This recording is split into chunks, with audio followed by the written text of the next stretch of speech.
Hello, welcome back. Sean here, Mountains Garage. Continuing working on my ATK 6-liter crate engine for one of two projects. I haven't chosen which one yet, but I'm really leaning heavy toward my 49-ish Chevy truck. So when you last saw the motor, it was upside down, and I just put the oil pan on it. Obviously, I flipped it over, and I had previously installed the valley cover. It's actually the first piece I put on because I had it in my hand, but it was missing one of the attaching bolts, which was kind of unique. It's a M8 125 by 16 millimeter flathead stainless Allen head. So I found a 10-pack online. They showed up and they even have the same writing on the head. They're the exact same bolt that ICT Billet used. So that was a total match. And I stuck that on there. The accessory drive was next. I was rebuilding a transmission for a gentleman, and he mentioned he had a almost new front accessory drive, and he sent me a picture of it, and I bought it. It contains choices I wouldn't necessarily make, but I got it here. It was all the parts are in a box, but it was all scrambled from shipping, and everything was kind of oily from the power steering pump leaking, and there was a lot of belt dust. It only has a couple hundred miles on it, but for some reason it seemed to be shedding belts. So, long story short, LS engines have 3 different belt spacing. Corvette is the closest to the engine, Camaro Firebird is in the middle, and then truck is the furthest away from the block. The accessory brackets are all ICT Billet.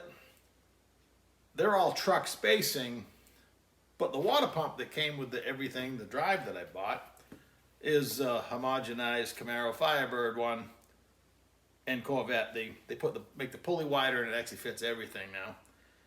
And it has spacers, ICT Billet as well, that space the water pump out, which means you have to run 4 gaskets instead of 2.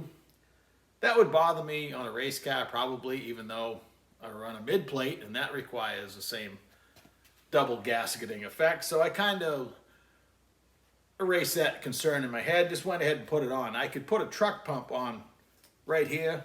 None of the accessory drive touches the water pump, so this would come right off and go right back on. But why bother? The only reason I thought about putting a truck water pump on it is because I could use this pump on the Race 55. So I still may swap it out, but either way I wanted to press on and install it. The spacers do give you one cool feature. Often, for the coolant bleed hose that either connects to the radiator, it has to go somewhere. The reason you need to bleed the air out of the cylinder heads on an LS engine is because, unlike a traditional Chevy small or big block where the water's coming down out of the intake manifold, the water on an LS goes in and out through the water pump. So all the coolant in the head, all the passages can get airbound. So you got to get the air out.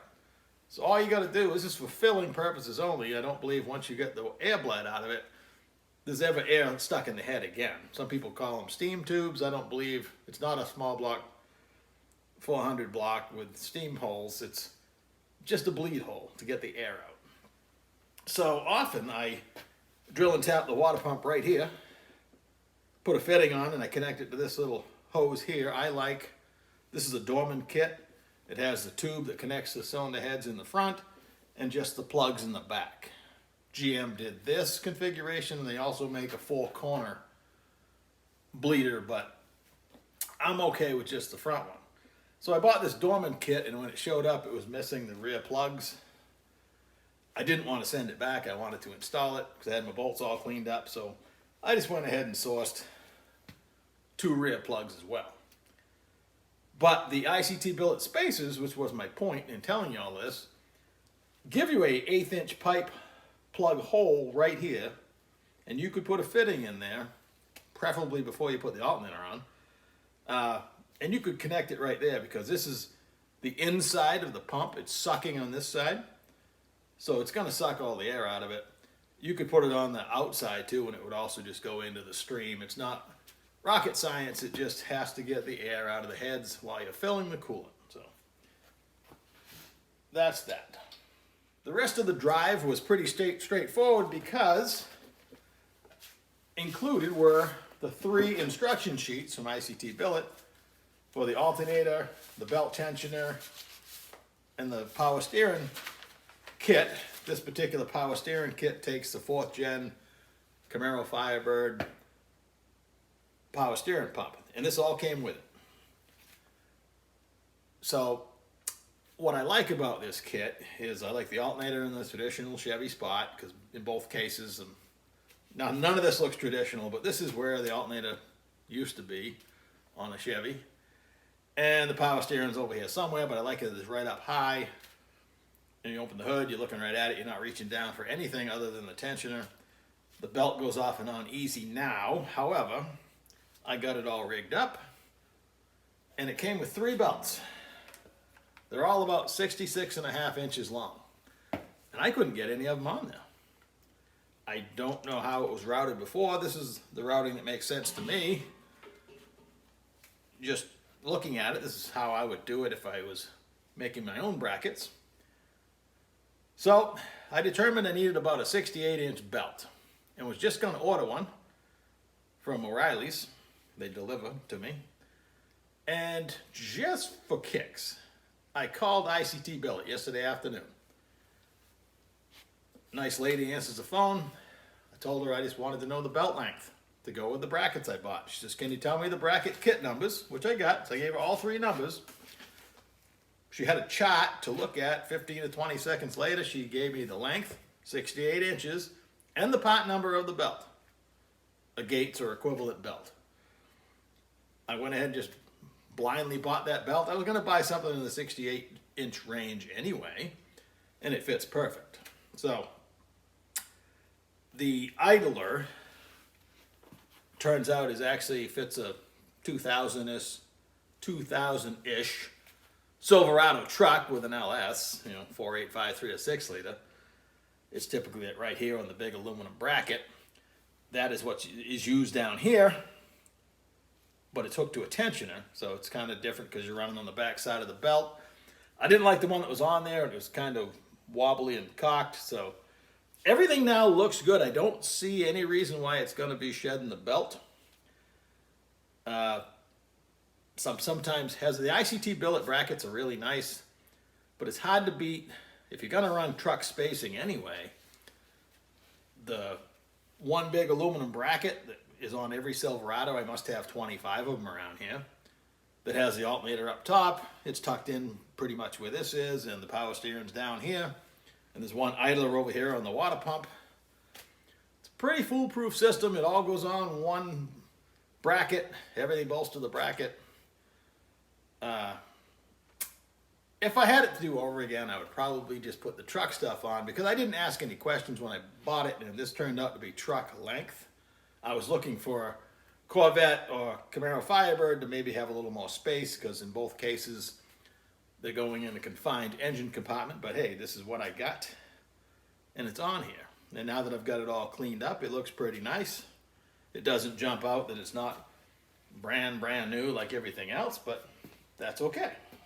I was able to source one genuine General Motors driver's side valve cover, brand new, and one Dorman passenger side cover, which has the vent over here. So the Chevrolet cover has the PCV built into it, and the fresh air vent is over here. That'll go to my throttle body, so that's easy. The coil packs that I bought out of Texas, they're absolutely brand new. I mentioned I bought a pair of them, one for each side, and then I bought 2 more pairs for future projects because they're absolutely brand new. There's not a scratch on them, no oil, 0. So I had Chevrolet uses the small M6. Are they M6? Let me get it right. They're M6 by 20 millimeter, but most of them are studs.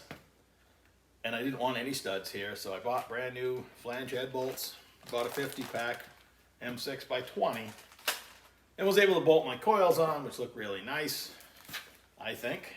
I mean, these engines are not pretty in the traditional sense. They're very technical looking.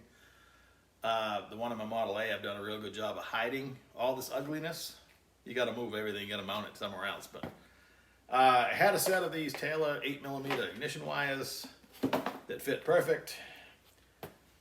The headers are 4th gen F-body Camaro Firebird, but I think I can make them fit my Nova Clip or even the 56 Chevy. They're a nice header. They actually come with a 45 piece with O2 bungs in it. You'd have to weld on, but no big deal. So this is plan A, these headers, if I can make them work. If not, there'll be other choices made, but they were sitting here anyway, so I hung them on with a couple bolts just, you know, for the look. So all I have left, basically, is the intake manifold. I haven't made the exact choice yet, but I'm pretty sure it's going to be a Trailblazer SS intake. I have a brand new General Motors in the box intake. What I don't have is the fuel rails. I don't want to run the stock ones. I want to run like a Harley rail. You can buy that. I just haven't bought it yet, so I need to probably decide if that's the route I'm going. And because I have it, I should have the rails that fit it anyway. It's like another $120 for offshore rail set, and that'll be fine. I didn't use, back to the bleed hose, I'm looking right at it, I didn't use the fitting that spaces the water pump because I might be taking it off. I didn't drill and tap the water pump because you can also do this. Again, I don't like extra hose clamps and stuff, but this piece just goes in the upper hose. It fits an 1.5 inch hose, has an 1/8 inch NPT hole in it, and you can just put it in the upper hose. It actually works super. The higher you get, the better. I have one of these similar to this on my LS Swap Dodge, and it works very well. I got a customer. I'll be right back. Sorry about that. A really nice guy was driving off a Oldsmobile Turbo 400. I love how people like certain brands, you know, because of their childhood, whatever happened in their life. They become an Oldsmobile man, a Pontiac man, a Chevy guy, old Mopar guy, whatever, Ford guy. I like to find the backstory, to find out why that happened, you know. I find it interesting. So I hope you have a wonderful Tuesday evening. I'm going to go make something to eat, and I'll catch you in a couple days.